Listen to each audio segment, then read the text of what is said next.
वालेकुम Kaif 7 company law. आज इंशाल्लाह हम लोगों का लेक्चर नंबर 23 है। चैप्टर 3 को हम लेकर चल रहे हैं। तो आज इंशाल्लाह हम डिस्कस करेंगे कोड ऑफ कॉर्पोरेट गवर्नेंस जो है उसके हवाले से कुछ चीज़ें हैं और कुछ थोड़ा आगे बढ़ते हैं उससे। तो किसी भी तरह का कोई भी क्वेश्चन है अभी तक तो प्लीज़ पूछ लें। कोई कॉन्सेप्ट आपका स्पेशली अभी तक जो चैप्टर्स पढ़े उनमें से ये सबसे इम्पोर्टेंट चैप्टर है।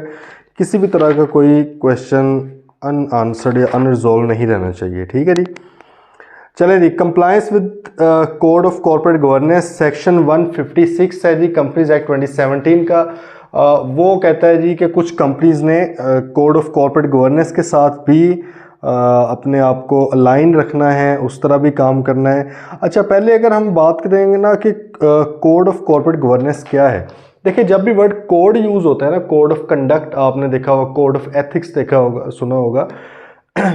कोड का मतलब बेसिकली होता है प्रिंसिपल्स कुछ होते हैं, ये रूल्स नहीं होते, ये कुछ प्रिंसिपल्स होते हैं। ये काफ़ी बार डिस्कस हो चुका है, रूल और प्रिंसिपल क्या इनमें फ़र्क है। तो ये ना कुछ बुनियादी उसूल बता दिए जाते हैं कि भाई आपने अगर एथिक्स के हैं तो ये फ़लाँ कुछ प्रिंसिपल्स हैं, आपने इनके अंदर रहते हुए एथिकली काम करना है। अगर आपके कोड ऑफ कंडक्ट है तो काम करने का तरीकाकार क्या है, कुछ उसके प्रिंसिपल्स बता दिए थे। रूल्स मतलब एक एक चीज़ नहीं बताई जाती, आपको बुनियादी उसूल बताया जाता है, इनको फॉलो करना है, आपने जिस तरह मर्जी करें। ठीक है जी। तो इसी तरह कंपनीज के लिए भी कोड ऑफ कॉर्पोरेट गवर्नेंस है एक। ठीक है, कोड ऑफ कॉर्पोरेट गवर्नेंस से मुराद क्या है कि आपने गवर्न किस तरह करना है। अब गवर्न करने का काम जाहिर है लोअर मैनेजमेंट के ऊपर तो नहीं आएगा ना। गवर्नेंस से मुराद क्या होता है कि आपने किस तरह चीज़ों को चलाना है, फंक्शनल आपने किस तरह चीज़ों को रखना है। ठीक है, अब ये वाली बातें तो फिर टॉप मैनेजमेंट की एम्बिट में आ जाती हैं, या उनके आप कहें कि रोल्स के अंदर ये चीज़ आती है कि उनका ये किरदार है गवर्न करने का। तो इसका मतलब है कोड ऑफ कॉर्पोरेट गवर्नेंस की जो बातें हैं कि आपने कॉर्पोरेट गवर्नेंस या कंपनी को किस तरह गवर्न करना है, किस तरह चलाना है, वो फिर बातें किसके लिए आती हैं, आपके डायरेक्टर्स या हायर मैनेजमेंट, टॉप मैनेजमेंट के लिए। ठीक है जी। तो इसको ज़रा देखते हैं कि ये क्या कहता है। सबसे पहले उसने कहा power of commission, the commission में provide for framework to ensure good corporate governance practices, compliance and matters incidental and auxiliary for companies or class of companies in a manner as may be specified। वो कहता है कि जब कभी commission को लगेगा कि भाई हमने किसी ख़ास कंपनी के लिए, ग्रुप ऑफ कंपनी के लिए, क्लास ऑफ कंपनी के लिए या ओवरऑल सब के लिए हमें कोई कॉर्पोरेट गवर्नेंस का कोड जारी करना चाहिए, कोई रेगुलेशंस जारी करनी चाहिए, तो वो कर देती है। लिस्टेड कंपनीज के लिए और पब्लिक सेक्टर ऑर्गेनाइजेशंस के लिए ऑलरेडी कमीशन ने एक code of corporate governance regulations issue भी की हुई हैं। ठीक है, मतलब कि उनको उनके अंदर जो चीज़ें हैं उनको फॉलो करना लाजमी है। तो सेक्शन कंपनीज एक्ट का जो है ये हवाला दे रहा है उस बात का।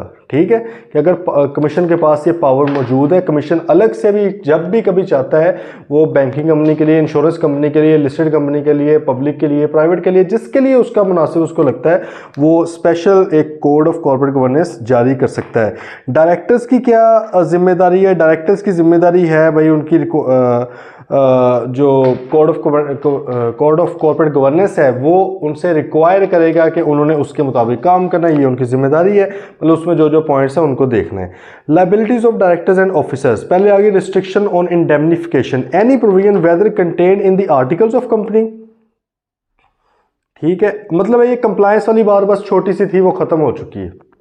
अब आगे दूसरी बात स्टार्ट होगी, compliance with code of corporate governance वाली बात। उसने सिर्फ 2 पॉइंट्स बताए हैं, वो आपको ये नहीं कह रहा कि जी मैं आपको कंप्लायंस पढ़ाने लगा हूँ यहाँ पे, नहीं। उसने कहा कि भाई अगर आपके ऊपर SCCP ने, कमीशन ने कोई कोड ऑफ कॉर्पोरेट गवर्नेंस किया हुआ है, इम्प्लीमेंट या अप्लाई किया हुआ है, तो आपने उसको फॉलो करना है, डायरेक्टर्स उसको फॉलो करवाएंगे। ठीक है, नेक्स्ट अब वो आ रहे हैं liability of directors and officers. ये ओवरऑल मतलब कंपनीज एक्ट के हवाले से उनकी क्या लायबिलिटीज हैं।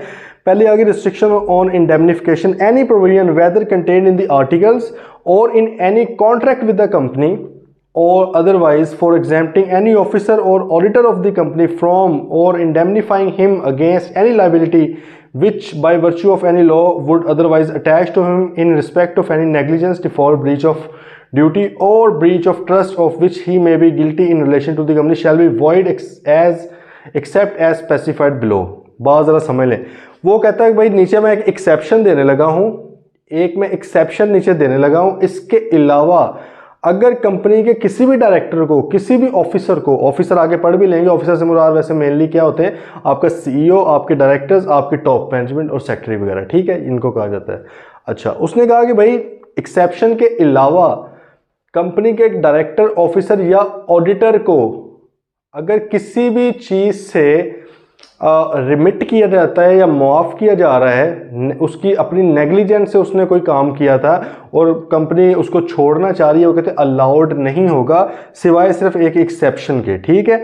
और ना ही आप उसको इंडेमनीफाई करेंगे अगर उसकी अपनी कोई गलती थी। मिसाल के तौर पे किसी डायरेक्टर ने कोई ब्रीच की किसी कंपनीज एक्ट की और कंपनीज एक्ट ने उसके ऊपर पेनल्टी लगा दी, अब डायरेक्टर साहब ने वही वाली पेनल्टी किससे ले ली, कंपनी से, कि भाईजान मैंने उधर पे की है। वो कहते नहीं नहीं, अलाउ नहीं हम करेंगे इस तरह। डायरेक्टर की ब्रीच थी, डायरेक्टर की गलती थी अपनी, कंपनीज एक्ट 2017 ने डायरेक्टर के ऊपर पेनल्टी लगाई है, डायरेक्टर कंपनी से कैसे ले सकता, मकसद ही फिर फोत हो गया ना सारा। इस तरह अगर ऑडिटर ने कोई ब्रीच की है और कंपनीज एक्ट 2017 ऑडिटर के ऊपर पर्सनली लगाता है कि भाई आपने ये पेनल्टी पे करनी है, पैसे पे करने, अब वो इंडेमनीफाई नहीं करवा सकता कंपनी से। बात आई है समझ। कुछ उसने कहा एक्सेप्शन हैं, वो एक्सेप्शन क्या है वो देख लेते हैं।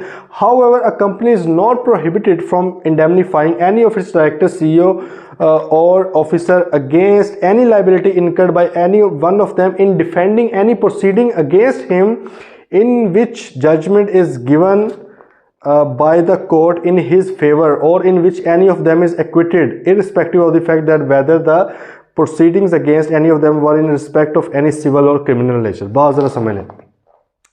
ऊपर अभी उसने कहा कि भाईजान अगर कंपनीज एक्ट से या कमीशन की तरफ से किसी सीईओ, किसी ऑफिसर, किसी डायरेक्टर या ऑडिटर के ऊपर कोई पेनल्टी लगाई जाती है या उनको कोई पैसे पे करने या कहा जाता है, तो वो वाले पैसे कंपनी से नहीं निकलवा सकते क्योंकि उनकी अपनी ये डिफ़ॉल्ट या ब्रीच की वजह से लगा है, ठीक है। लेकिन एक एक्सेप्शन मौजूद है, लेकिन एक्सेप्शन ऑडिटर के लिए नहीं है, इसको ज़रा लिख लें साथ, ठीक है। एक्सेप्शन ऑडिटर के लिए नहीं है, एक्सेप्शन कंपनी के बंदों के लिए है कि भाई अगर आपका कंपनी का सीईओ, ऑफिसर या जो डायरेक्टर है उसने कोई केस लड़ा है, ठीक है, उसके खिलाफ कोई केस हुआ था और फैसला भी उसके हक में आ चुका है या उसको छोड़ दिया गया अदालत की तरफ से, फैसला उस बंदे के हक में आया और वो जाहिर केस लड़ने के ऊपर खर्चा आ सकता है, लाइबिलिटी इनकर हो सकती है, वकील को रखा, वकील की तरफ से पैसे वगैरह फीस आ गई, वो देनी पड़नी है, तो वो कहते हैं कि भाईजान ये वाले पैसे वो निकलवा सकता है कंपनी से, ठीक है। लेकिन कोई पर्सनल ना काम हो, मतलब है कि कंपनी का डायरेक्टर होते हुए किसी सप्लायर ने कहा मैं कंपनी के ऊपर केस नहीं करूंगा, मैं डायरेक्टर के ऊपर केस करूँ, ऐसे भी होते हैं लोग। केस तो किसी पे भी किया जा सकता है, वो बाहर में जाके फिर फैसला होता है कि इसके ऊपर केस सही हुआ है नहीं हुआ। तो भाई किसी ने केस कर दिया किसी डायरेक्टर के ऊपर, अब वो डायरेक्टर ने जाहिर अपना केस डिफेंड करना है, उसने लॉयर हायर किए, उनको फीसें देनी पड़ेगी, मतलब काफ़ी अच्छा भला खर्चा आ गया, ठीक है। तो अब वो डायरेक्टर जो है चाहे तो कंपनी से पैसे निकलवा सकता है अगर कंपनी सही समझे, क्योंकि उसने लिखा कंपनी इज़ नॉट प्रोहिबिटेड, वो उसको मना नहीं किया गया, लेकिन ये नहीं है कि कंपनी हर सूरत रीइंबर्स करेगी भी, ठीक है, लेकिन कर ही देती है कंपनी आमतौर पे। तो भाई कंपनी अगर उसको रीइंबर्स या उसको इंडेमनीफाई करना चाह रही है कि भाईजान क्योंकि आप कंपनी के काम में ही आपसे आपके ऊपर केस हो चुका है, तो चलें अदालत ने भी आपके हक में फैसला दे दिया हुआ है तो हम आपको इंडेमनीफाई कर देते हैं। वो कहते हैं चाहे फिर वो वाला केस सिविल नेचर का हो या क्रिमिनल नेचर का हो, इट डजेंट मैटर, ठीक है, आपको पता ही है सिविल और क्रिमिनल लॉज का। तो वो कहता है कोई मैटर नहीं करता, किसी भी तरह केस अगर किसी डायरेक्टर, ऑफिसर वगैरह के, ऑडिटर के ऊपर नहीं, ऑडिटर साहब को कोई इंडेमनिफिकेशन नहीं किसी भी केस में, ठीक है। हाँ, ये जो अपने बंदे हैं कंपनी के, अपने एम्प्लॉयज़ हैं, अगर उनके ऊपर किसी ने कोई केस कर दिया था और उस केस को लड़ते लड़ते उनके ऊपर लाइबिलिटी इनकर होगी, पैसे देने हैं उन्होंने, ठीक है, और अदालत ने लेकिन उनको क्लियर करार दिया हो, ये बड़ा लाजमी है, अगर अदालत ने भी उनको गिल्टी करार दे दिया है तो फिर वो पैसे नहीं निकलवा सकते कंपनी से, फिर उन्होंने अपनी जेब से देने हैं।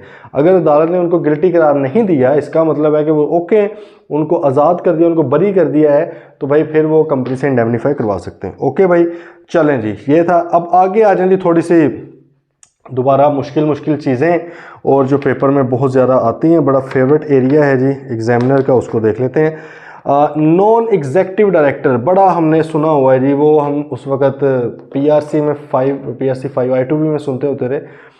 नॉन एग्जीक्यूटिव डायरेक्टर हैं जो बाहर से आते हैं, एक बाहर का व्यू लेकर आते हैं, और क्योंकि उनका कोई इंटरेस्ट नहीं होता कंपनी में तो अच्छे फैसले करवाते हैं और वगैरह वगैरह। अब जाहिर है थोड़ा सा टेक्निकल चीज़ों की तरफ आने लगे, वो तो एक बड़ी जनरल सी टर्म थी।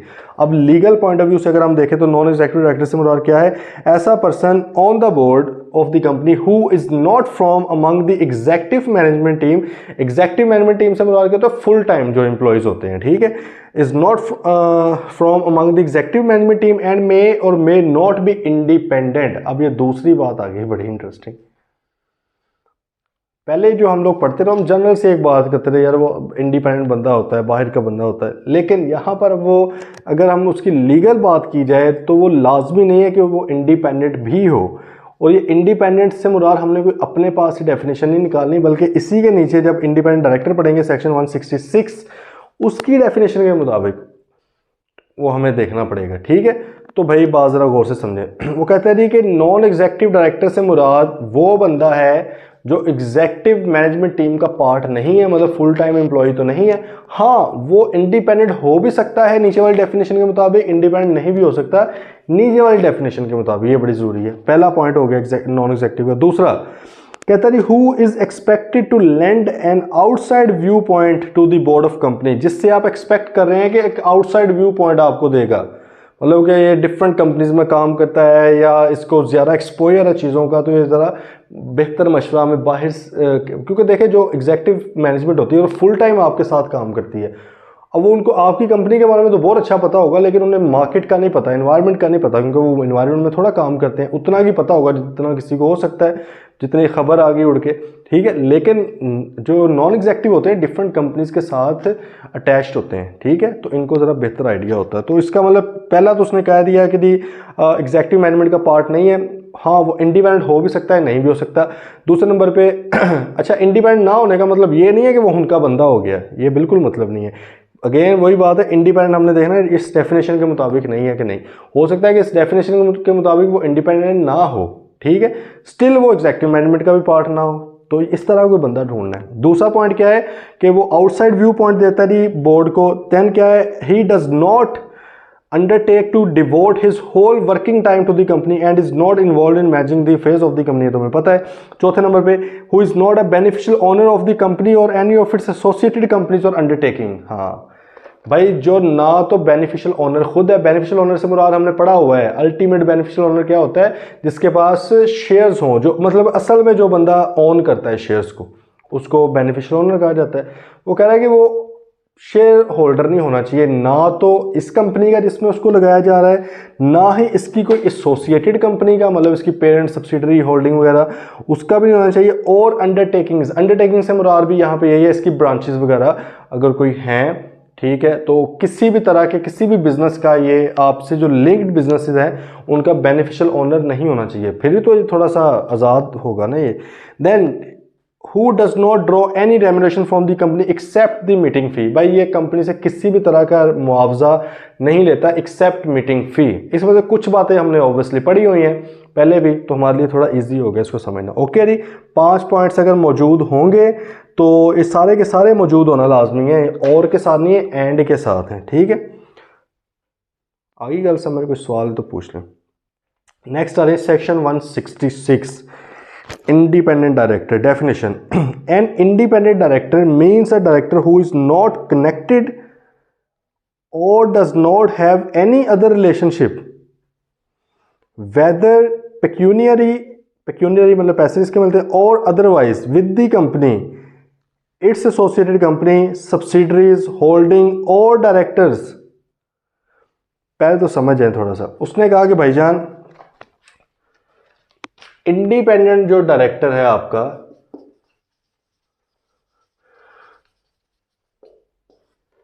इसका ना तो कोई ताल्लुक है आपकी कंपनी के साथ, ना इसका कंपनी के साथ कोई कनेक्शन है, ना कंपनी की एसोसिएटेड कंपनीज के साथ कनेक्शन है, ना इसका कंपनी की किसी सब्सिडरी के साथ कनेक्शन है, ना इसका कंपनी की किसी होल्डिंग के साथ कनेक्शन है, ठीक है। और आगे क्या और डायरेक्टर्स, और ना ही इस कंपनी के डायरेक्टर के साथ कनेक्शन है। तो पहली तो डेफिनेशन के मुताबिक ये इंडिपेंडेंट डायरेक्टर इतना अभी तक बन रहा है। अभी आगे पढ़ते हैं कि भाई इंडिपेंडेंट डायरेक्टर से मुराद एक ऐसा शख्स है जिसका कंपनी के साथ कोई ताल्लुक नहीं है, आपकी कंपनी की एसोसिएटेड कंपनी के साथ कोई ताल्लुक नहीं है, चाहे वो पेक्यूनियरी हो चाहे इसके अलावा, मतलब हो सकता है कोई बिजनेस डील्स वो करता हो, उधर से पैसे जैसे कमाता हो, या इसके अलावा किसी भी तरह का कनेक्शन नहीं होना चाहिए किसी भी तरह का, ठीक है। ना सब्सिडरी के साथ है, ना होल्डिंग के साथ है, ना कंपनी के किसी और डायरेक्टर के साथ ताल्लुक है। तो इसका मतलब अगर मैं कहूँ कि जी एक मिस्टर एक्स हैं, वो इस कंपनी के डायरेक्टर हैं, मिस्टर वाई उसका भाई है, तो क्या वो इंडिपेंडेंट है? नहीं। क्यों? क्योंकि मिस्टर वाई इस कंपनी के डायरेक्टर का भाई है, भाई कनेक्टेड है उसके साथ, तो इंडिपेंडेंट कैसे हो सकता है? इस तरह बाकी भी बन जाएंगे। ओके जी।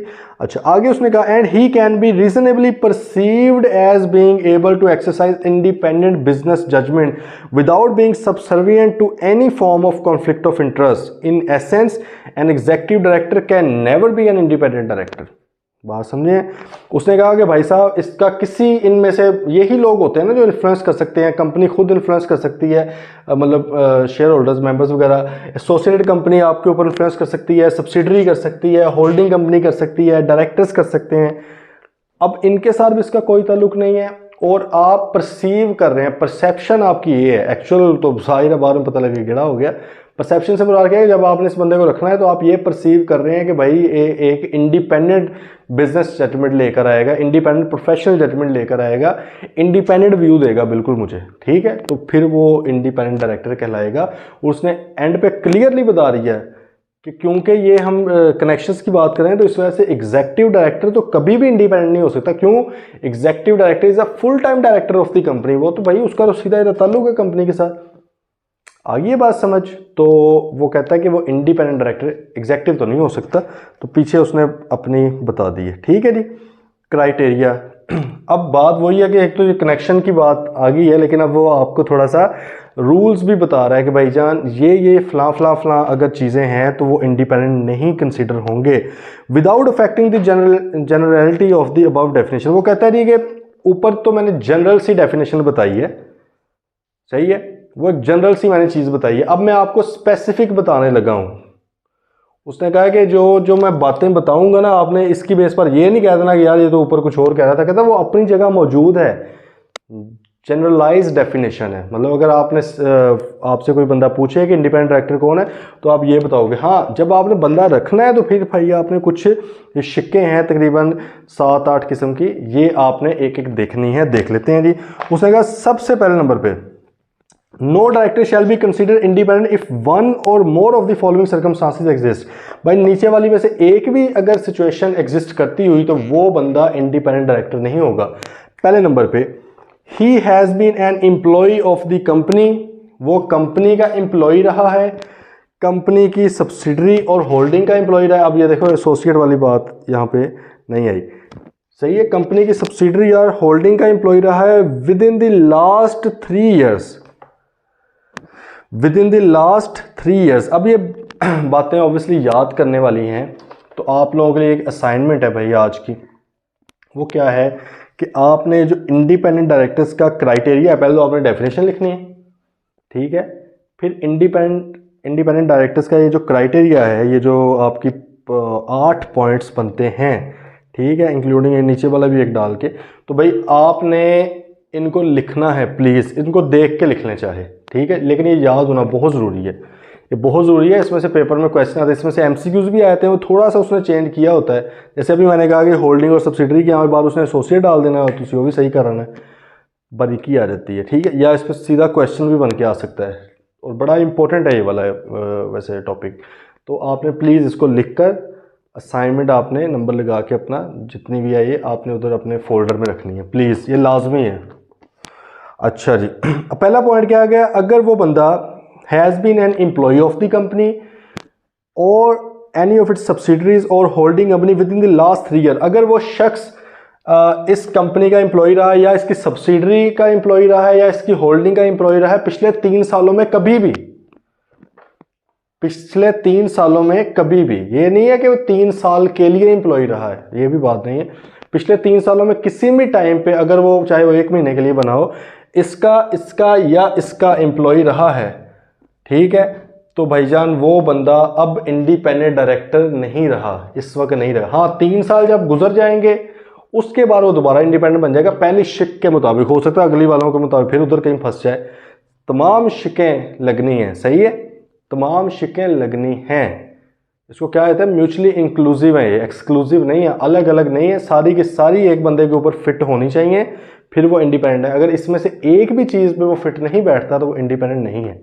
ठीक है भाई, तो पहला पॉइंट समझ आ गया। अच्छा, ब्रैकेट में उसने लिखा थी last 2 years in respect of public sector company. Public sector का पता लग गया ना भाई जहीर स्पेशली, तो पब्लिक सेक्टर कंपनी की जो डेफिनेशन हमने पढ़ी है इसमें, उसके मुताबिक, कंपनी लॉ के मुताबिक, हाँ उसने कहा कि अब अगर कोई पब्लिक सेक्टर कंपनी नहीं है तो उसके लिए 3 साल की वो ड्यूरेशन है, अगर पब्लिक सेक्टर कंपनी है तो उसके लिए 2 साल की ड्यूरेशन है। ओके, चलें दूसरे नंबर पे, इफ ही इज और हैज बिन, अभी है या रहा है, chief executive officer of subsidiaries holding और एसोसिएटेड कंपनी। अब ये देखें दूसरे पॉइंट के अंदर ये भी डाल दिया है, सब्सिडरी का वो सीईओ रहा है, एसोसिएट का रहा है, ठीक है, होल्डिंग का रहा है या एसोसिएटेड अंडरटेकिंग का रहा है, ठीक है। तो भाई वो कहता है पिछले 3 सालों में, तो अब वो बंदा इस कंपनी का इंडिपेंडेंट डायरेक्टर नहीं बन सकता। ऊपर वो क्या बात हुई थी, एम्प्लॉय रहा है, मतलब किसी भी तरह का एम्प्लॉय हो सकता है, कोई सीएफओ रहा हो सकता है प्रोडक्शन हेड रहा हो सकता है कोई सेल्स हेड रहा हो सकता है सेल्स मैनेजर रहा हो, मतलब कोई भी अगर वो एम्प्लॉय परमानेंट एम्प्लॉय रहा है किसी भी टाइम पे, 1 महीने के लिए, 2 महीने के लिए, 3 साल के लिए, 2 साल के लिए, ठीक है, तो भाई साहब वो बंदा नहीं बन सकता। दूसरे नंबर पर क्या वो कह रहा है कि अगर वो पिछले 3 सालों में, और पब्लिक सेक्टर के लिए 2 साल की लिमिट है, ठीक है, पिछले 3 सालों में अगर वो आपका जो है कंपनी का रहा हो, क्या उसका नाम है, एसोसिएटेड कंपनी का रहा हो, सब्सिडरी कंपनी का रहा हो, होल्डिंग कंपनी का रहा हो, सीईओ, तो अब वो बंदा क्या है जी, नहीं बन सकता इसका। अच्छा, अब यहाँ पर आप ये कह सकते हैं ना कि जी इसमें इस कंपनी का सीईओ अगर वो रहा हो तो फिर क्या मसला है। उन्होंने कहा भैया उसको हम यहाँ पे ऊपर ही हमने कवर कर लिया हुआ है। जब उसने कहा he has been an employee of the company, तो सीईओ साहब जो होते हैं वो भी एम्प्लॉय ही होते हैं कंपनी के, तो वो पहले पॉइंट के मुताबिक निकल जाएगा। दूसरे पॉइंट में उन्होंने उसको लिखा ही नहीं है, ठीक है, दूसरे पॉइंट में वो फिर उनके दूसरे जो ताल्लुक वाली कंपनियाँ उनकी बात कर रहे हैं। ठीक है जी, थर्ड पॉइंट। अब जाहिर है ये अगेन आप सोच रहे हो यार किवें नहीं याद रखना है, किवें याद, तो भाई ये जो चीज़ है ना ये लिख के याद होनी है, इसके अलावा कोई तरीका नहीं है।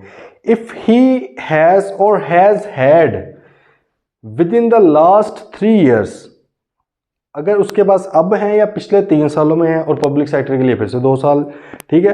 अब material business relationship with the company either directly और indirectly as a partner, major share holder और director of a body that has such a relationship with the company, ठीक है जी।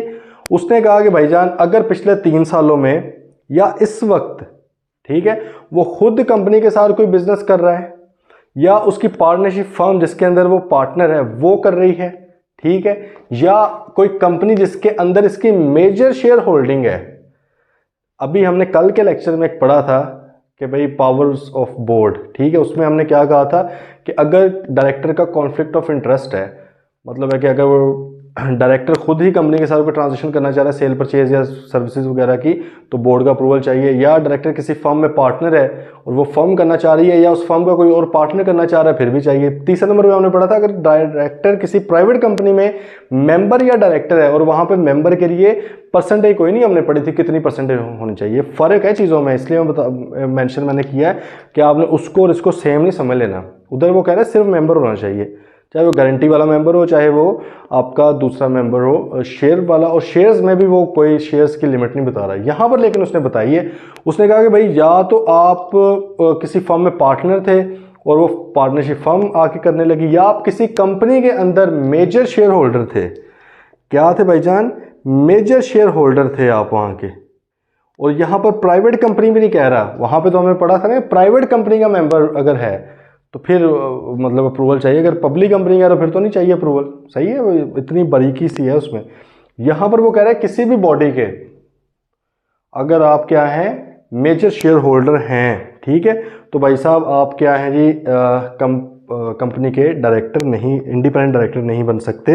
एक्सप्लेनेशन में उसने बताया मेजर शेयर होल्डर से मुराद means a person who individually और इन कंसर्न विद, मतलब दूसरों के साथ मिलकर, विद हिज फैमिली और as part of a group, family उसकी मिला के या एक ग्रुप ने इकट्ठे वो शेयर्स लिए थे, 10% या इससे ज़्यादा शेयर्स लिए हुए थे, voting rights in the paid up capital of the company, तो उसको मेजर शेयर होल्डर बोला जाएगा। इस लाइन के हवाले से इस सेक्शन में वो कह रहा है जो मैं मेजर शेयर होल्डर का वर्ड यूज़ कर रहा हूँ उससे मुराद क्या है कि अगर उस बंदे के पास अकेले 10% वोट्स हैं, 10% शेयर्स हैं, सही है, पेड अप कैपिटल के 10% है, या क्या है जी किसी अपनी फैमिली मेम्बर्स के साथ मिलकर है, या एज अ ग्रुप अगर उसके पास हैं, तो अब वो बंदा नहीं बन सकता इंडिपेंडेंट डायरेक्टर। ठीक है। Fourth point, he has received remuneration in the 3 years proceeding his और हर अपॉइंटमेंट। अच्छा, ये लिखने वाले भी जी में पीछे ही है और आगे हर भी लगा दिए, देख लो। ये बीच बीच में जब वो फेमिनिस्ट वो आता है ना, वाइब्स आती हैं, तो वो फिर ये नहीं देखते पहले क्या कहा था। अच्छा, अगर he has received remuneration in the 3 years preceding his or her appointment as a director or receives additional remuneration excluding retirement benefits from the company apart from a director's fee or has participated in the company's stock option or a performance related pay scheme। वो भैया आपको ये बात यहाँ पे कहना चाह रहा है कि अगर उसको पिछले 3 सालों में,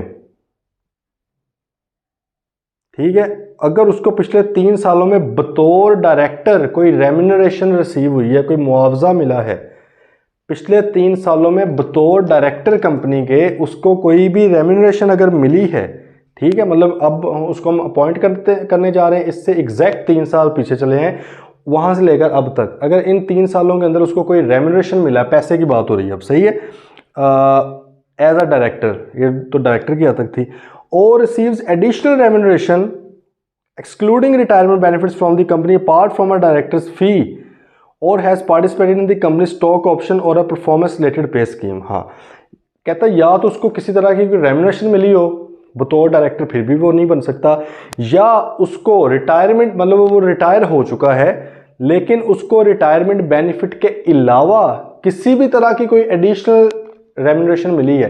रिटायरमेंट बेनिफिट क्या होते हैं, वही आपको पेंशन वगैरह लगी जाती है, तो पेंशन मिल रही है, कोई मसला नहीं है, ठीक है, लेकिन अगर पेंशन वगैरह के अलावा अगर उसको कोई एडिशनल रेम्यूनरेशन किसी भी तरह का मिल रहा है, मिसाल उसने दी है जैसे भाई अगर उसने कंपनी के स्टॉक ऑप्शन स्कीम में पार्टिसिपेट किया, स्टॉक ऑप्शन स्कीम का आइडिया है ना थोड़ा, वो स्टॉक ऑप्शन स्कीम क्या होती है कि जो तगड़े अच्छे एम्प्लॉयज़ होते हैं कंपनी के, कंपनी चाहती है कि यार इनको मेंबर्स बना लिया जाए, कहीं छोड़ के ना चले जाए, इनको थोड़ा सा, अभी तो ये सिर्फ लेट्स से एम्प्लॉय ही हैं, ठीक है, इनको ओनरशिप ऑफर की जाए, तो फिर कंपनी उन्हें क्या कहती है, उनको स्टॉक ऑप्शन स्कीम देती है कि भाईजान अगर फॉर एग्जांपल 2 साल या 3 साल आप हमारे साथ रहते हैं और कंपनी को प्रॉफिट वगैरह भी होता है, तो आप कंपनी से सस्ते रेट के ऊपर शेयर्स खरीद सकते हैं। अभी हम आपके साथ एक उसकी वैल्यू डिसाइड कर लेते हैं, मार्केट वैल्यू जो भी होगी आप इसके मुताबिक शेयर्स खरीद सकते हैं। इसको कहा जाता है स्टॉक ऑप्शन स्कीम या शेयर ऑप्शन स्कीम या शेयर इंसेंटिव स्कीम या स्टॉक इंसेंटिव स्कीम, एक ही चीज़ है, ठीक है। तो ये मतलब अगर उसके पास ये स्टॉक ऑप्शन है तो इसका मतलब है कि भाई ऑप्शंस मौजूद हैं, अभी उसने शेयर्स परचेज नहीं किए, बात आई है समझ, ऑप्शन उसके पास मौजूद है, अभी तक उसने शेयर्स परचेज किए नहीं है। ऑप्शन का मतलब क्या होता है, कर भी सकते हैं नहीं भी कर सकते, इसका मतलब है कि बंदा जा चुका है लेकिन अभी तक वो टाइम लैप्स नहीं हुआ, ठीक है, अभी वो टाइम खड़ा है। किसी भी कॉन्ट्रैक्ट, किसी भी तरह कॉन्ट्रैक्ट हो सकता है ना कि भाईजान आप फॉर एग्जाम्पल कंपनी को प्रॉफिट अगर इस साल करवा दें तो अगले 3 साल तक आपको हम ऑप्शन देंगे, चाहे आप चले भी जाएं, आपके पास 3 साल तक अगले ऑप्शन रहेगा कि आप हमारे ओनर भी बन सकते हैं। इस तरह का भी कोई कॉन्ट्रैक्ट हो सकता है, तो उस बंदे के पास ऑप्शन अवेलेबल है, अभी तक उसने एक्सरसाइज नहीं किया ऑप्शन, ठीक है, क्योंकि अगर वो एक्सरसाइज कर जाता है फिर तो वैसे ही कनेक्टेड हो जाता है ना आपके साथ, फिर तो वो मतलब मेंबर बन जाता है, तो वो मेंबर तो इंडिपेंडेंट डायरेक्टर हो ही नहीं सकता। तो यहाँ पे उसने कहा कि भाई अगर या परफॉर्मेंस रिलेटेड पे स्कीम या इसके अलावा कोई और पे स्कीम है परफॉर्मेंस रिलेटेड, मतलब कि अगर आप अच्छा परफॉर्म करेंगे आपको बोनस वगैरह मिलेंगे, तो वो ये बातें कर रहा है कि भाई अगर किसी डायरेक्टर को पिछले 3 सालों में किसी भी तरह की रेम्यूनरेशन मिली है तो वो बंदा इंडिपेंडेंट डायरेक्टर नहीं बन सकता, जाहिर है वो प्रॉपर उनके साथ वर्क कर रहा है तो वो इंडिपेंडेंट तो नहीं हुआ। सेकेंडली वो कहता है कि भाई या आपको पैसे मिले हैं, आप रिटायर हो चुके हैं लेकिन आपको पैसे एडिशनल कोई रेम्यूनरेशन मिल रही है अदर देन रिटायरमेंट बेनिफिट्स तो एक नॉर्मल चीज़ है, ठीक है, उसका तो कोई ताल्लुक नहीं।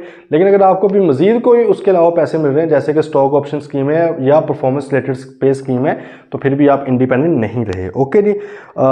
5th पॉइंट पे आ रहे हैं, if he is a close relative of the company's promoters. Promoters से मुराद सब्सक्राइबर्स हैं, ऊपर लिख लें। प्रमोटर्स का मतलब क्या है? सब्सक्राइबर्स। प्रमोटर्स सब्सक्राइबर्स एक ही चीज़ है। सब्सक्राइबर्स कौन होते हैं भाई? फर्स्ट पर्सन्स, पहले सबसे जो लोग होते हैं जो कंपनी बनाते हैं, they are called the subscribers of the company and are also called promoters. अच्छा जी, हाँ, if he is a close relative of the company's promoters, अगर वो कंपनी के प्रमोटर का कोई रिश्तेदार है, डायरेक्टर्स और मेजर शेयर होल्डर, या डायरेक्टर या मेजर शेयर होल्डर का रिश्तेदार है, तो भाईजान वो बंदा इंडिपेंडेंट नहीं है। अब देखें, एक वैसे बात बताएं कि क्या ये प्रमोटर्स हमेशा मौजूद रहेंगे कंपनी के अंदर? जिन्होंने कंपनी बनाई थी, क्या वो ज़रूरी है कि वो हमेशा ही रहेंगे, वो मरेंगे नहीं और वो किसी को शेयर नहीं ट्रांसफ़र करेंगे? Obviously it's not possible. वो कई लोग होते हैं कंपनी बनाते हैं 5-7 साल उन्होंने काम किया, छोड़ के कंपनी, ठीक है, शेयर सेल किए वगैरह वगैरह, लेकिन उनके अब रिलेटिव कभी भी इंडिपेंडेंट नहीं डायरेक्टर कहला सकते। सही है। फॉर एग्जाम्पल 2000, ये क्वेश्चन आ सकता है इस तरह, 2015 के अंदर एक कंपनी बनी है, उसके प्रमोटर थे mister Ali, mister Furqan, mister Farhan. सही है, 3 लोग थे। अच्छा, अब इन्होंने क्या किया, 2015 में कंपनी बनाई थी, 2023 में ये इसमें से लेट से मिस्टर फरहान साहब जो हैं वो छोड़ के जा चुके हैं कंपनी, शेयर्स उसने सेल कर दिए हैं। लेकिन मिस्टर फरहान के और बाकी दोनों के भी रिलेटिव्स कभी भी इस कंपनी के इंडिपेंडेंट डायरेक्टर नहीं बन सकते, इंडिपेंडेंट नहीं कहला सकते, दूसरे बन सकते हैं।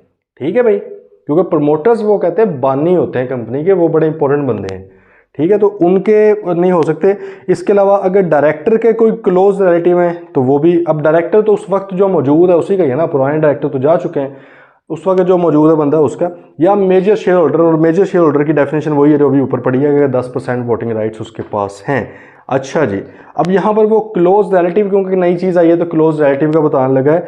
क्लोज रिलेटिव के अंदर भाई वो आपको कह रहा है कि स्पाउस, ठीक है, आपकी वाइफ या हस्बैंड आपके, वो इसमें कंसिडर हो रहे हैं, मतलब वो नहीं बन सकते। आपके लीनियन असेंडेंट्स एंड डिसेंडेंट्स, ऊपर और नीचे वाले एक एक तबका, मतलब है कि आपके ऊपर दादा दादी, ठीक है, और नीचे आपके क्या हो जाएंगे, बच्चे हो जाएंगे, ठीक है, चिल्ड्रन आपके आगे, तो असेंडेंट्स एंड डिसेंडेंट वो भी नहीं बन सकते। एंड सिबलिंग, सिबलिंग से मुराद क्या है, आपके भाई बहन। ओके भाई, तो क्लोज रिलेटिव से मुराद ये था। वो अगर कंपनी के प्रमोटर्स के रिलेटिव्स हैं या डायरेक्टर्स के रिलेटिव्स हैं या मेजर शेयर होल्डर्स के रिलेटिव्स हैं, तो they can not be appointed as independent director. Next आ रहे हैं, if he holds cross directorship और has significant links with other directors through involvement in other companies or bodies not being the association licensed as not for profit। ये बात जरा समझ लें। If he holds cross directorship or has significant links with other directors through involvement in other companies or bodies not being the associations licensed as not for profit under section 42। वो ये कह रहा है कि भाई साहब, अगर इस कंपनी का एक डायरेक्टर है, वो किसी और कंपनी के अंदर भी डायरेक्टर है, और उस कंपनी का डायरेक्टर इस कंपनी के अंदर भी डायरेक्टर है, this is called cross directorship, वटा सटा, ठीक है, कि मैं किसी और कंपनी का डायरेक्टर हूं और उधर का बंदा मेरी कंपनी के अंदर डायरेक्टर है, तो अब हम इंडिपेंडेंट डायरेक्टर नहीं बन सकते। बात आइए समझ।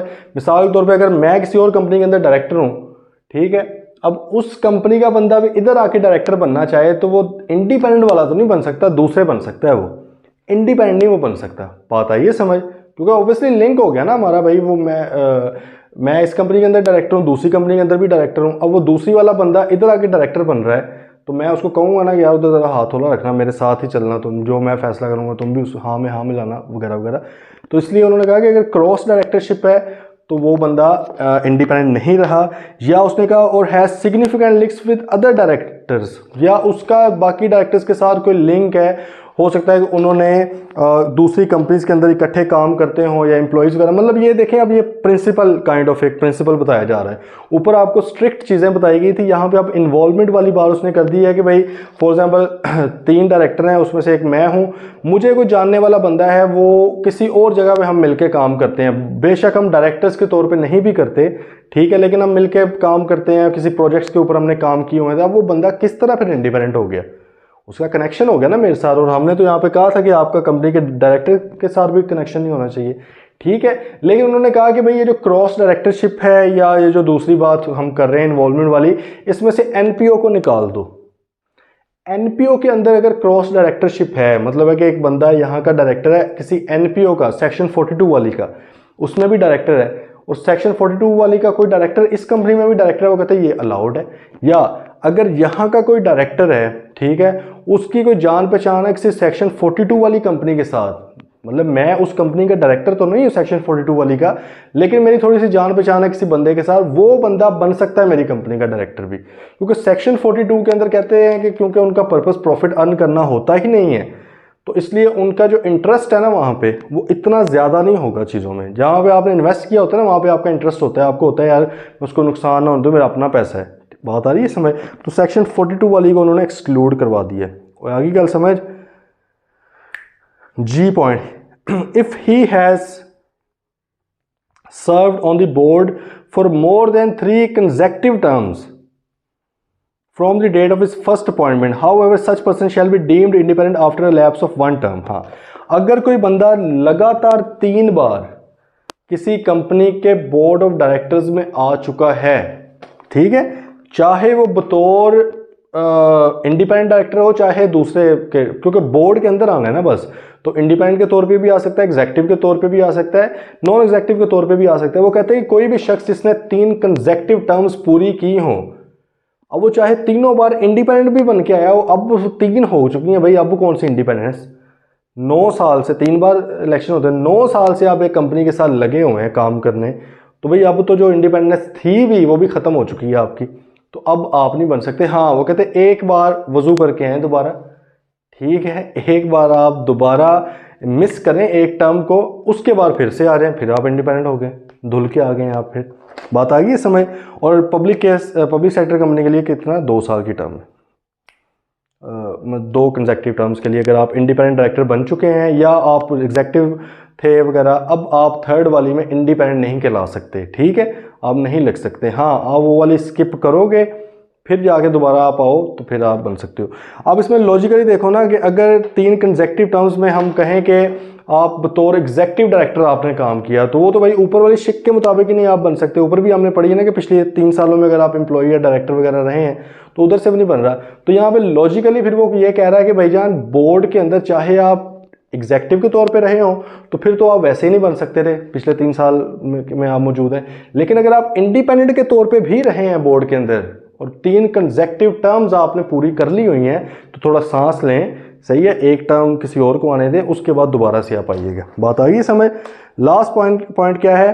अ person nominated as directors by creditors, government और बॉडी कॉर्पोरेट। हाँ, वो जो हमने पढ़ा था नॉमिनी डायरेक्टर्स, हमने कहा 2 तरह के होते हैं, एक को क्रेडिटर्स या स्पेशल इंटरेस्ट वाले नॉमिनेट करते हैं और एक को कौन करता है?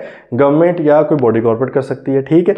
वो कहते हैं वो भी इंडिपेंडेंट नहीं है। इंडिपेंडेंट भाई क्यों है वो तो लॉजिकली बनते ही नहीं है, वो तो आए ही अपने मतलब जो बॉडी कॉर्पोरेट का है उसका सिर्फ इंटरेस्ट क्या है, मैं अपनी बॉडी कॉर्पोरेट को या अपनी कंपनी को सपोर्ट करूं, उसके खिलाफ कोई फैसला ना हो।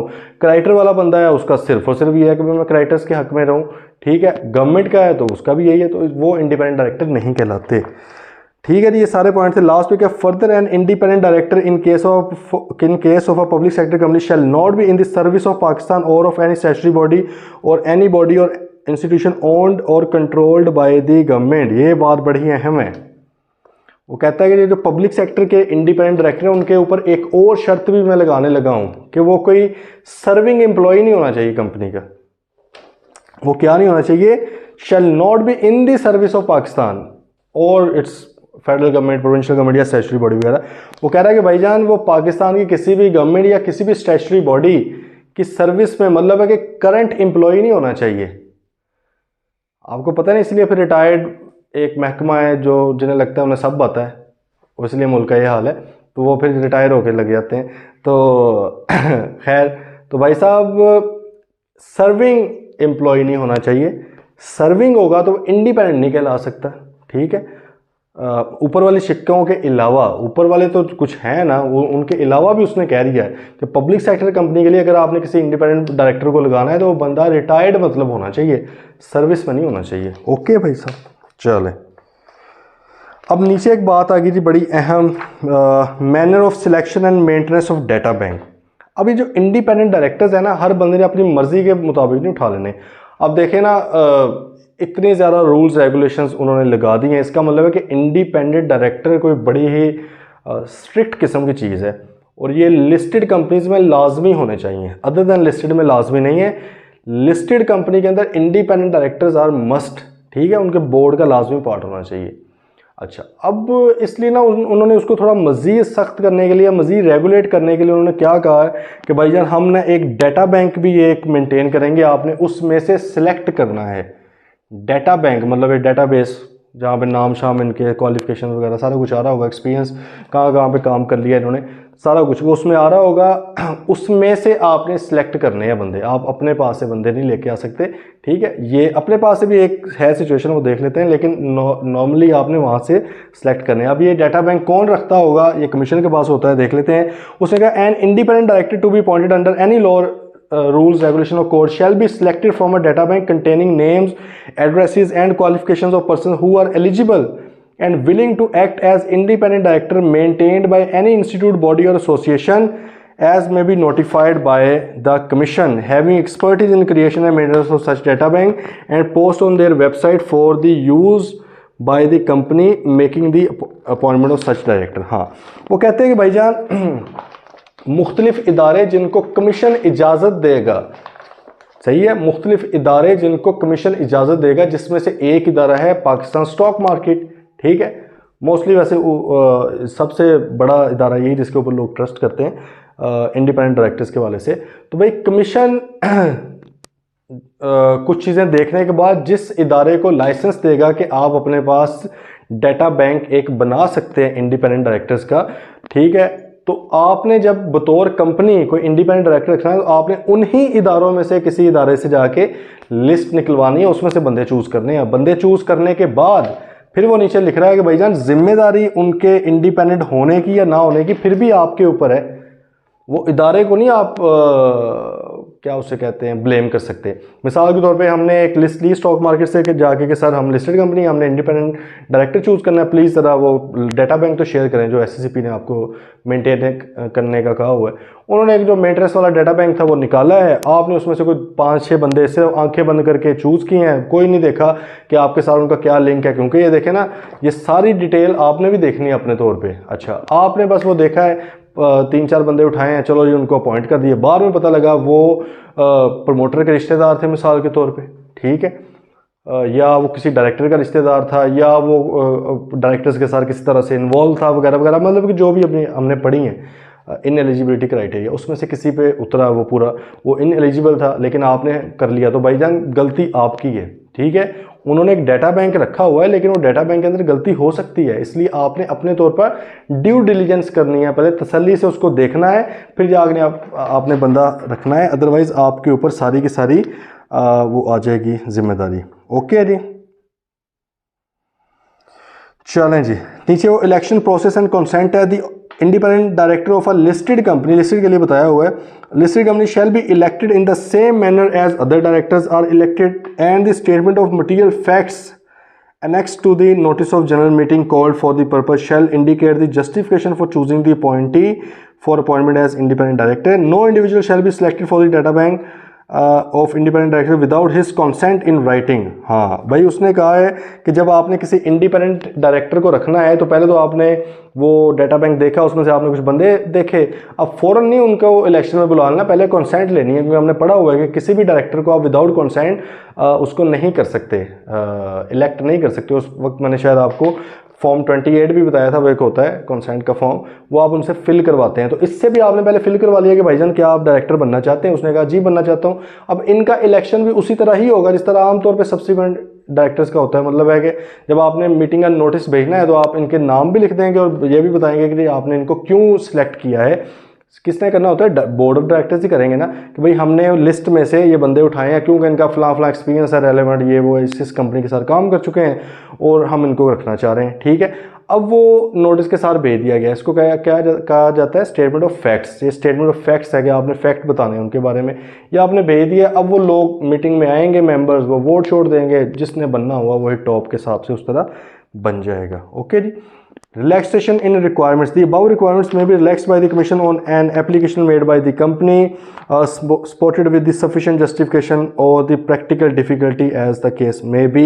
वो कहते हैं कि भाईजान अगर इसमें से किसी रिक्वायरमेंट को मीट करते हुए कोई मसला आ रहा है किसी भी तरह का, तो वो कमीशन के साथ अप्लाई कर सकते हैं कि सर ये फ़लाँ चीज़ के अंदर हमें मसला आ रहा है। फॉर एग्जांपल नोटिस के अंदर हम डिटेल में जस्टिफिकेशन इनकी दे सकते हैं, कोई भी और रीज़न, तो आप ज़रा हमें वो पार्डन कर दें भाई, वो हमें छोड़ दें, रिमिट कर दें वो वाली चीज़, तो कमीशन रिलैक्स कर भी सकता है। Power of commission, the manner and procedure of selection of independent directors on the data bank who fulfills the qualification and other requirements shall be specified by the commission. In this regard, the commission has notified the company's manner and selection of independent directors regulation 2018.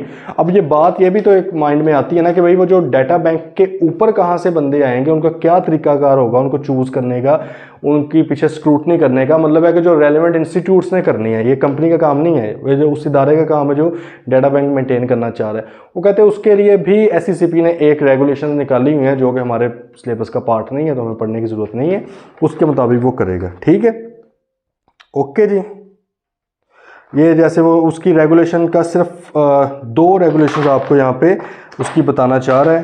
ठीक है, section 4 वाली regulation 4 है उसकी, mainly सिर्फ यही है, वो आपको बताना चाह रहा है, बाकी वो कहता है आपको देखने की ज़रूरत नहीं है। जैसे उसने कहा कि उस रेगुलेशन के अंदर रेगुलेशन 4 है, वो ये है कि the any person desirous of including his her name, मतलब है कि अब ये जो बातें यहाँ पे हो रही हैं, ये बातें आपकी इंडिपेंडेंट डायरेक्टर की उस डाटा बैंक के अंदर इंक्लूजन के हवाले से हो रही हैं। इलेक्शन ऑफ डायरेक्टर्स की बात नहीं है, इलेक्शन उसने सिंपल बता दिया वैसे ही होगा जैसे बाकियों का होता है। ठीक है, वैसे नंबर फिक्स होंगे, उसमें इनके भी नंबर होंगे। ठीक है, और उनको वोट शोट पड़ेंगे।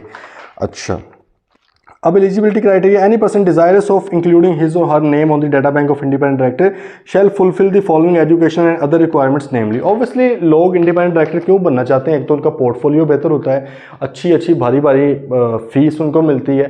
ठीक है, फिर उनका एक नाम बनता है बड़ी बड़ी कंपनीज के साथ काम करने से, तो वो इसलिए भी बनना चाहते हैं। ठीक है, तो भाई अगर कोई बंदा डाटा बैंक में जाना चाहता है तो रेगुलेशन 4, जो कि वैसे इसके अलावा आपके सिलेबस का पार्ट नहीं है, सिर्फ रेगुलेशन नंबर 4 इसमें से पार्ट है, और भी रेगुलेशन है इसमें, तो वो कहता है a person who either holds at least a graduate degree, graduate का पता है ना किसको कहते हैं, 16 ईयर्स एजुकेशन, 16 साल डिग्री। ठीक है, either holds at least a graduate degree from a university recognised and approved by the HEC और is a member of a professional body, कि भाई साहब कम अज़ कम उसके पास एक ग्रेजुएट डिग्री होनी चाहिए किसी भी रिकग्नाइज यूनिवर्सिटी से, मतलब पंजाब यूनिवर्सिटी होगी, कराची यूनिवर्सिटी होगी, इकरा यूनिवर्सिटी होगी, कायदे यूनिवर्सिटी होगी। ठीक है, तो इस तरह किसी यूनिवर्सिटी में से 14 ईयर्स की ग्रेजुएट डिग्री है उसके बाद, या वो किसी प्रोफेशनल बॉडी का मेंबर है, जैसे कि चार्टर्ड अकाउंटेंट है, जैसे कि कॉस्ट एंड मैनेजमेंट अकाउंटेंट है, CMA वगैरह, तो ये लोग। ओके,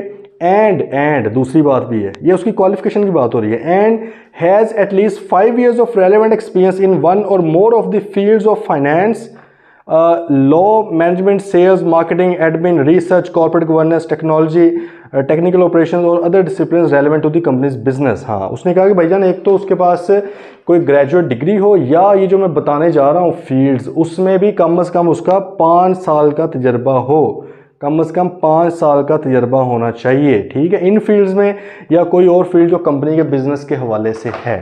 ठीक है जी, तो पहला ये तो उसकी क्वालिफिकेशन एक्सपीरियंस की बात आ गई। दूसरा, has at least 15 years of relevant work experience in one और more of the fields of finance, law, management, ऊपर वाले सारे आ गए। ठीक है, वो कहता है कि भाई अगर पहली तो शिक ये है, ये और के साथ है। ठीक है, कि अगर एक बंदा है उसके पास ग्रेजुएट डिग्री है, उसको 5 साल का एक्सपीरियंस चाहिए। एक बंदा उसके पास ग्रेजुएट डिग्री नहीं है, उसको कितना एक्सपीरियंस चाहिए, उन्हीं फील्ड के अंदर 15 साल का। क्योंकि देखें ये अब जाके तालीम मतलब कि काफ़ी कुछ 1-2 डेकेड से ज़्यादा इन हुई है। अदरवाइज़ लोग इतना ज़्यादा तो नहीं पढ़े लिखे होते थे, लेकिन एक्सपीरियंस भी काउंट करता है, तो मेन चीज़ तो एक्सपीरियंस है, ठीक है। तो वो कहता है कि भाई अगर आपके पास ग्रेजुएट डिग्री नहीं भी है 16 ईयर्स वाली, आप 14 ईयर्स पढ़े हुए हैं, तो फिर आपको कम से कम 15 साल का एक्सपीरियंस होना चाहिए काम का इन रेलेवेंट फील्ड में। और अगर ग्रेजुएट डिग्री मौजूद है या प्रोफेशनल बॉडी के मेंबर हैं आप, तो फिर आपको 5 साल का, तो आप देख लें बतौर सीए आपके लिए एक अच्छी अपॉर्चुनिटी हो सकती है, ठीक है। अच्छा, देन वो कहते हैं and the person is willing to act as an independent director and can confirm that on appointment would devote reasonable time to the affairs of the company and in order to enable him or her to discharge his or her stewardship responsibility as given under the applicable law, corporate governance directors and where applicable licensing requirements वगैरह, ठीक है। दो चीज़ें हैं, एक तो उसने कहा कि भाई 5 साल ग्रेजुएट डिग्री हो, प्रोफेशनल बॉडी के मेंबर हो, या 5 साल का एक्सपीरियंस और 5 साल का एक्सपीरियंस हो, ठीक है। ग्रेजुएट डिग्री हो या प्रोफेशनल बॉडी के मेंबर हो और इसके साथ साथ रेलेवेंट फील्ड में 5 साल का एक्सपीरियंस हो। दूसरा ऐसा बंदा जिसके पास ग्रेजुएट डिग्री नहीं है, उसके पास 15 साल का एक्सपीरियंस हो, लेकिन एंड भी लगाया हुआ साथ। एंड ये है कि भाई वो ये आपको कमिट कर रहा है कि वो अपना टाइम लगाएगा इस चीज़ के अंदर, अफेयर्स को समझने में कोशिश करेगा, कॉर्पोरेट गवर्नेंस को समझने में कोशिश करेगा। ये तो ज़ाहिर है बंदा लिख ही देता है कि मैं करूँगा कोशिश, लेकिन कानून कहता है कि ये भी आपने करवाना है। अब नीचे प्रोफेशनल बॉडी की बात वो करने लगा। इस प्रोफेशनल बॉडी से मुराद क्या है? Establish in Pakistan govern under a special enactment of the federal government as a self-regulatory organization managed by a representative national council and has a prescribed minimum criteria of examination and entitlement of membership of such body, or established outside Pakistan and established under a special enactment in the country of its origin and which is a member of the international body relevant for such field। हाँ, उसने कहा कि professional body के अंदर मैं दो लोगों को ले रहा हूँ। एक तो ये है कि पाकिस्तान के अंदर वो इस्टेब्लिश्ड है और कोई ऐसे लॉ के मुताबिक बनी है कि वो सेल्फ रेगुलेटिंग है। सेल्फ रेगुलेटिंग से मुराद जिस तरह आई कैप है, आई कैप अपने आप को खुद रेगुलेट करता है, ठीक है। आई कैप की पॉलिसीज़ वगैरह खुद बनाता है, पेपर्स लेता है, एग्ज़ाम लेता है, आपके सर्टिफिकेट्स वगैरह देता है, ठीक है, ये सारा कुछ। या वो कहता है अगर कोई आउटसाइड पाकिस्तान है तो उस कंट्री के किसी लॉ के मुताबिक वो बना हो और वो किसी इंटरनेशनल रेलेवेंट इंटरनेशनल बॉडी की भी मेंबर हो। जैसे आपको पता होना चाहिए कि रेलेवेंट इंटरनेशनल बॉडी अकाउंटिंग की कौन सी है? IFAC, international federation of accountants. ICAP भी उसका मेंबर है, आईसीएमए जो है वो भी उसका मेंबर है, एसीसीए भी उसका मेंबर है, आईसीडब्ल्यू भी उसका मेंबर है। तो ये सारी प्रोफेशनल बॉडीज़ फिर कंसीडर होंगी। मतलब है कि प्रोफेशनल बॉडी नेशनल भी हो सकती है आपकी, इंटरनेशनल भी हो सकती है। ओके जी। अच्छा, ये तो अब उसकी थी तालीबी और तजर्बा की काबिलियत। अब नीचे बात आ गई डायरेक्टर्स ट्रेनिंग प्रोग्राम। ये ना अब आई कैप भी करवाता है वैसे डायरेक्टर्स ट्रेनिंग प्रोग्राम हर साल, ठीक है। मुख्तलिफ इदारे करवाते हैं। क्यों करवाते हैं? क्योंकि जब से ही आए हैं ना 2018 से manage and selection of independent directors regulation 2018, तो फिर एससीसीपी कहता है कि जी आप करवाएं। वो क्या है? एवरी इंडिपेंडेंट डायरेक्टर, जो भी इंडिपेंडेंट डायरेक्टर बनेगा आफ्टर बीइंग अपॉइंटेड और elected on board shall complete directors training programme DTP और avail exemption from the commission. या तो वो डायरेक्टर ट्रेनिंग प्रोग्राम करेगा, ट्रेनिंग लेगा जाके, या एग्जाम्पशन लेगा कमीशन से जाके, भाई मेरे ऊपर लागू नहीं होती, मुझे एग्जाम्पशन दे दें, ठीक है। As per the requirements of the listed companies code of corporate governance regulation 2017 within 12 months of such appointment और इलेक्शन। मतलब है कि भाई ये वाली बात भी लिस्टेड कंपनीज के लिए हो रही है, क्योंकि इंडिपेंडेंट डायरेक्टर्स जो है ना वो लिस्टेड कंपनीज के लिए ही लाजमी है। मैंने जैसे आपको पहले बताया है, ये उसने code of corporate governance regulation 2017 भी बता दिया, ये आपको कहता है। बात यह है कि भैया अगर आप एक लिस्टेड कंपनी के इंडिपेंडेंट डायरेक्टर बन चुके हैं तो code of corporate governance regulation 2017 आपसे कहती है कि बनने के एक साल के अंदर अंदर विद इन 12 मंथ्स, सही है, विद इन 12 मंथ्स आपने क्या करना है? या तो डायरेक्टर्स ट्रेनिंग प्रोग्राम करना है, मतलब ट्रेनिंग लेनी है आपने, ठीक है, या आपने कमीशन से एग्जाम्पशन ले लेनी है कि मेरे ऊपर लागू नहीं होता। तो लाजमी है कि आपने ट्रेनिंग लेनी है।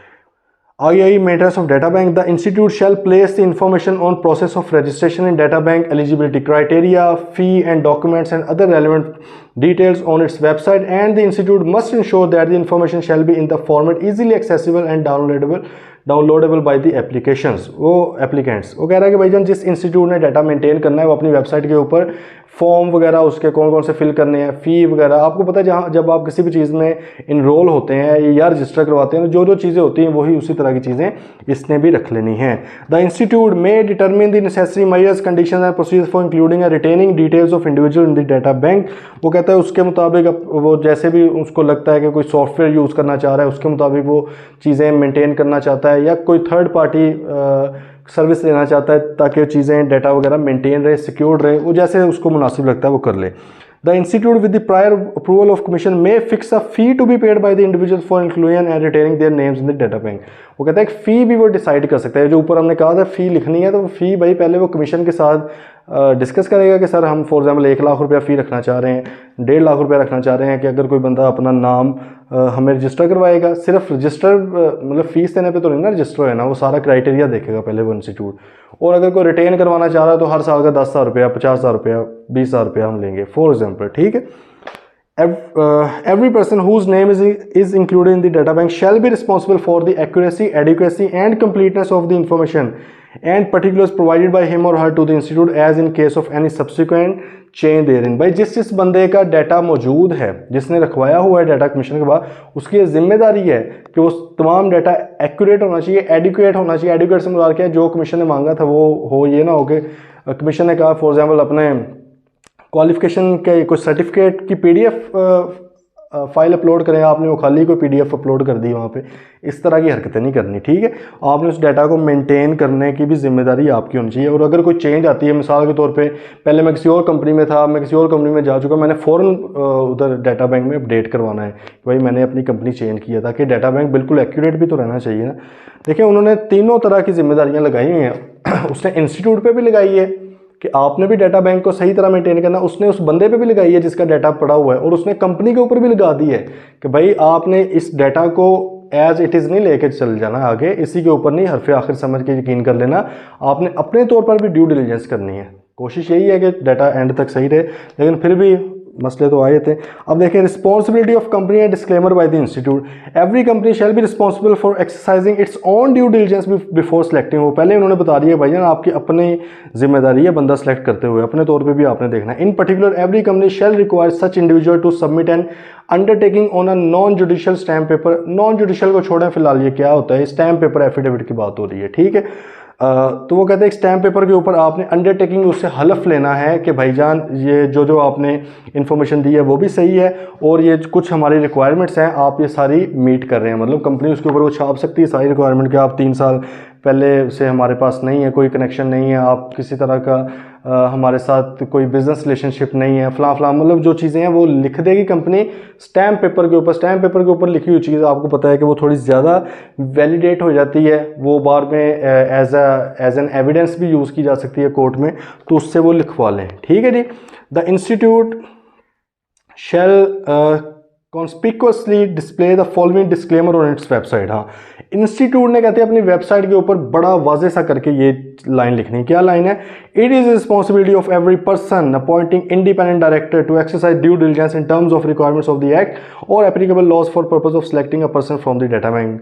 कि भाई साहब ये आपकी जिम्मेदारी है कि आप बंदा सही तरह चूज़ करके अपने लिए वो रखें, अपॉइंट करें। हमने डाटा बैंक मेंटेन किया, इसका ये मतलब नहीं है कि आपकी कंपनी के लिए भी वो जो हम बंदा यहाँ से आप जो मर्जी सेलेक्ट करें वो बिल्कुल सही होगा, ठीक है। ये आपने अपनी ड्यू डिलिजेंस करनी है, मतलब है कि ये भी डिस्क्लेमर दे रही है कंपनी भी।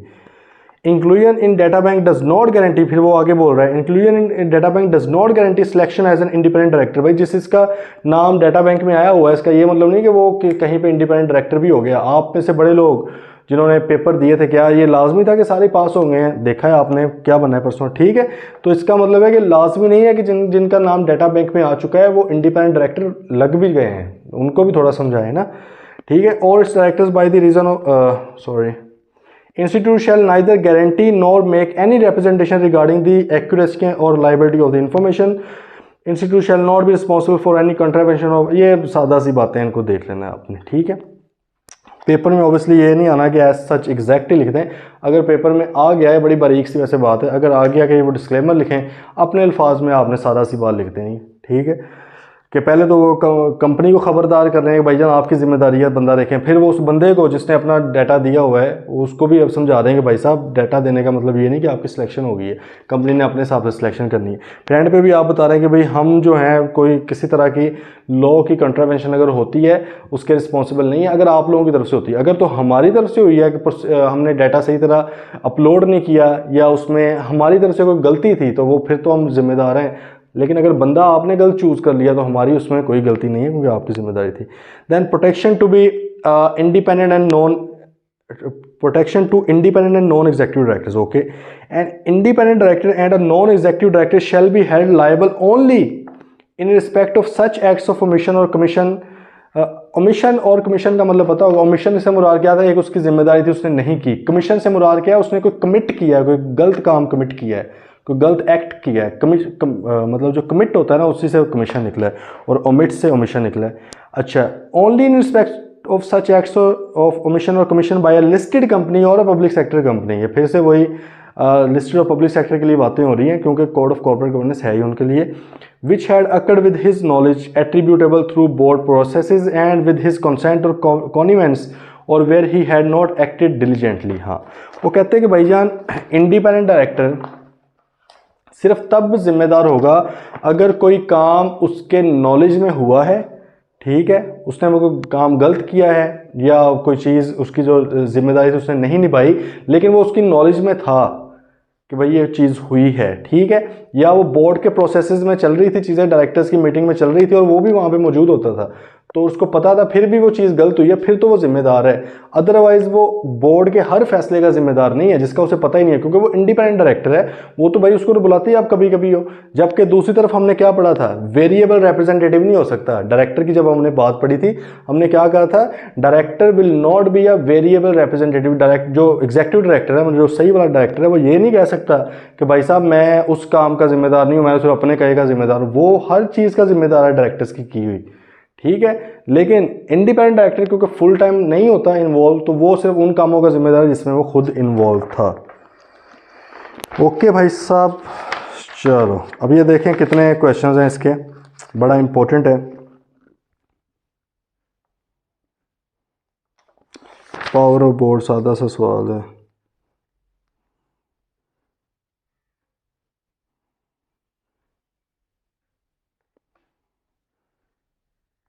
क्वेश्चन 19 देखें ज़रा, मतलब ये जो है Asad filed criminal case against Bilal वाला है, देख लेते हैं question. Asad filed criminal case against Bilal who is working in the capacity of CFO of shining star limited. Shining star limited का CFO है, मतलब है कि ऑफिसर है शाइनिंग स्टार लिमिटेड का। उस पर केस कर दिया है असद ने। ओके जी, ऑन द प्रीमाइज दैट, इस मुद्दे पे, that Bilal has misappropriated SL's funds to the tune of ₹10 million. उसने भाई 10 मिलियन के फंड्स मिस अप्रोप्रिएट मतलब गबन किया है, खा पी गए हैं, ठीक है। बिलाल अपॉइंटेड MS दयानतदार एंड को लीगल एडवाइज़र। कितना कॉन्फ्लिक्टिंग सा नेम है, ऐसे हो सकता है कि खैर उसने भाई किसी दयानतदार एंड को लीगल एडवाइज़र किसी लॉयर फर्म को उसने हायर किया है and provide all the evidence with respect to all the allegation raised by Asad in the said criminal case and paid 500,000 on account of legal fee. भाई उसने किसी वकील को हायर किया, 5 लाख रुपया उसको लीगल फ़ी भी पे किया है। Bilal requested based on the documentary evidence provided by Bilal the court acquitted और डिक्लेयर्ड बिलाल एज इनोसेंट।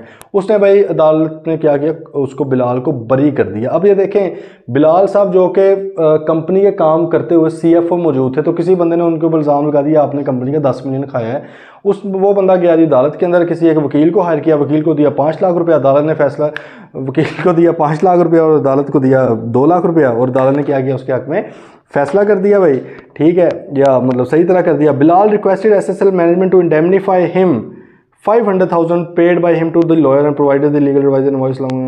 तो बताएं भाई क्या वो इंडेमनीफाई हो सकता है? हमने पढ़ा है कि हो सकता है।